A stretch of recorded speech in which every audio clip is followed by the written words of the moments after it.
How to fix Instagram login problem. First thing guys, open the settings on your phone, go to the apps manager. When you open the apps manager on this page, you will find every app you have on your phone. Scroll until you find Snapchat and then click on it. When you click on Snapchat, or what you want to do next is very simple. Click on this force stop and then go to the permissions.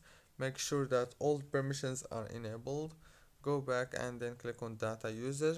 Make sure to enable all those options and disable only the roaming data. Go back and click on the storage right here. Click on clear data, and now what you want to do next is go back into the settings of your phone again, but this time you have to go into the wireless and networks. Go to the airplane mode, enable it for 7 seconds and disable it. After that you have to turn off your phone and turn it on again.